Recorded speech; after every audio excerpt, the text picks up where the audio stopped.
আমাদের সামনে এখন আর কোনো পথ নেই। এই নিবিড় অরণ্য এমনি নিরন্ধ্র যে ঝিঝির শিশকেও কেওড়ার কাঁটায় বিদ্ধ প্রজাপতির ঝাপটানি বলে ভুল হয়। সুন্দরী পাতার ফাঁকে শুলোর পর জমে থাকা একটু অন্ধকার দেখে কে এক উদ্যমী বলে ফেলে, দেখছো না, এটা একটা চলাচলের পথ। আমি বললাম, চেয়ে দেখো, এখানে বাঘের পায়ের ছাপ আর হরিণের রোমে ভর্তি শুলোর বর্ষা। এটা তো পশুদের পথ। দাঁতাল শুয়োর আর ময়ালে গড়িয়ে যাওয়ার ঘটনায় থকথকে। আমাদের অন্য পথ খুঁজতে হবে, অন্য রন্ধ্র। কিন্তু কে কার কথা শোনে? তাদের অকাট্য যুক্তি, যেখানে চলাচলের চিহ্ন সেটাই পথ। এসো এগোই, এসো এগোই বলে তারা প্যান্ট আর শাড়ি গুটিয়ে এগোতে লাগলো।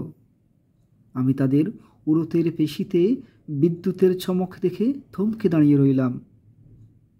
এই পথেই তারা গন্তব্যে পৌঁছবে, যেখানে সাফদারণ্যের পাশেই আছে নদী, মানুষের জন্য পারাপারের পানসি বাঁধা, গোটানো পালে জলপুষ্পের প্রতীক দণ্ড আর দাঁড়।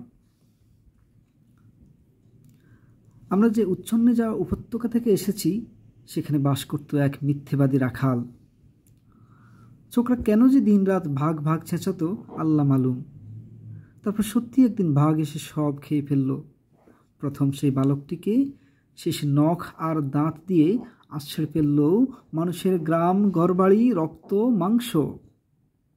আমরা এখন কোথায় যাই? আমরা তো সেই মিথ্যাবাদীর খুলির উপর রোদ চমকাতে দেখে এসেছি, আর দেখেছি সকল সত্যবাদীদের পঙ্গপালের মতো পালাতে। ফলায়তী সজীবতী পলায়নি যে, সে তো এখন বাঘের পেটে। মাঝে মাঝে ভাবি, ছেলেটা কেন এমন ভাগ ভাগ চেঁচাতো? আমরা ভয়ে বিহবলতায় চারিদিকে ছুটে গিয়ে হাঁপাতে হাঁপাতে বলতাম, শুয়োরের বাচ্চা। সে বোকার মতো হাসত, বিব্রত, অপদস্থ।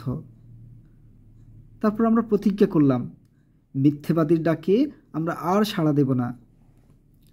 আমরা কেউ তার শেষ ডাকে সাড়া দেইনি যেদিন সত্যিই এসেছিল বাঘ। মৃত্যুর নখে ছিন্ন ভিন্ন হলো সেই ডাক। সেই কাতর অনুনয় এখনো আমার কানে লেগে আছে। আজ ভাবি, ছেলেটার কি তবে আগাম মৃত্যুর গন্ধ টের পাওয়ার কোনো অস্বাভাবিক ইন্দ্রিয় ছিল, যার দুর্গন্ধে শত তিরস্কার উপেক্ষা করে সে চিৎকার করে উঠত ভাগ ভাগ বলে, ঠিক কবির মতো।